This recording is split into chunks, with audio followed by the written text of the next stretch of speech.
All right. Shall we preview the game of the week that we have as the one we feel most confident in who we know is going to win? The fact that the season opener is just insane to me. It doesn't make any sense. Why do you want to,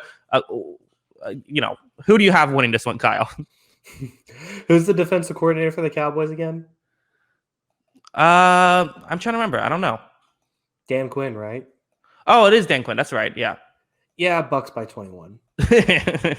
Yeah. This is especially. I mean, over under Tom Brady 500 yards.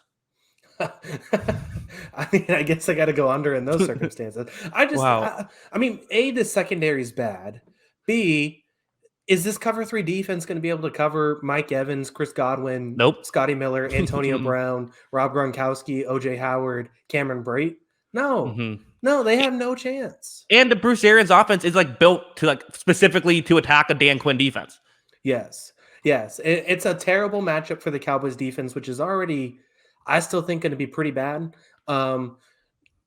Maybe, I don't is Dak actually going to play in this game? I mean, typically, the nice thing about these predictions is we typically do it on Wednesdays so that we have as much data as possible. With this whole Dak situation, it sounds like they're hoping he plays, but with the injury and all that stuff going on, I don't know how effective he'll be, but, maybe they can score with Tampa Bay, but otherwise, I just don't see it. I don't see any chance.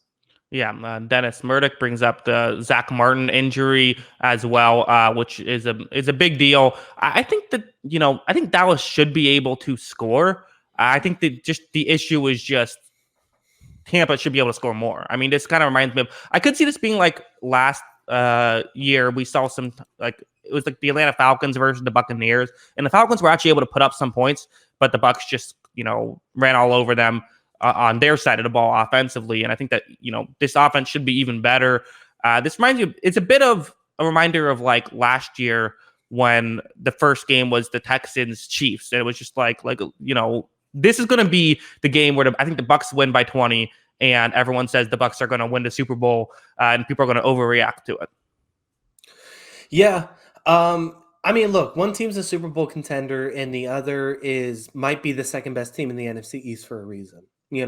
But there are a ton of matchups in Tampa Bay's favor too, just because, Ezekiel Elliott's not going to have a good game in this one. I don't think there's any way he does with Vita Vea on the field.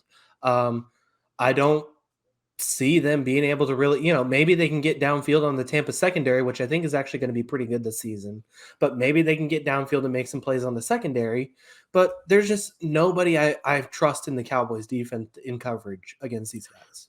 Yeah, and it's Dallas, the one thing we should say is they have a clear advantage, I would say. Their receivers are a clear upgrade over Tampa Bay's corners, even though, I think you're higher on the Buccaneers secondary than I am. I think that had its ups and downs.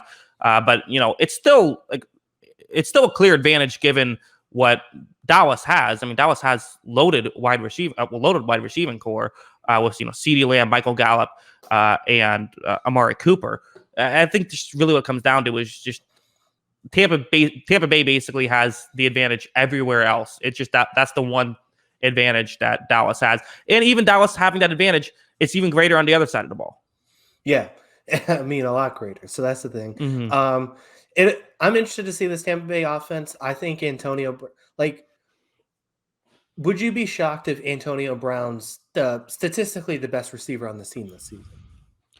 I'd be surprised, but I wouldn't be. I think I could see him being the guy who gets the most yards. I think probably Mike Evans will be a guy with a lot of touchdowns, I would say, but maybe if we're just talking yardage totals, it's certainly available. And in fact, apparently there's a meme on the Buccaneers subreddit of look out for Antonio Brown this year because people keep saying it of like he seemingly is the guy who everyone is, he's everyone's dark horse good receiver for 2021. Breaking news, Antonio Brown's is a good receiver. Right. Exactly. Yeah. I mean, it's also, I should mention about Ezekiel Elliott. I talked about my fantasy football draft.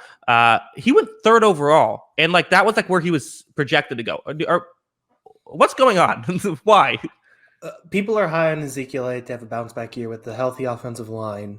Because if I know anything about running backs, it's after a couple down years, you always just, then you have the resurgence. Yeah, exactly. I mean, I'm not as high on him. I mean, the fantasy football is so weird. I mean, like Mhm. Derrick Henry still at points like rated like the fifth best player in the fantasy board.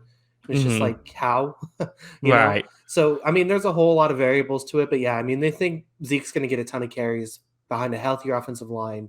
But I mean, I don't see it. I'm not touching him in my fantasy draft.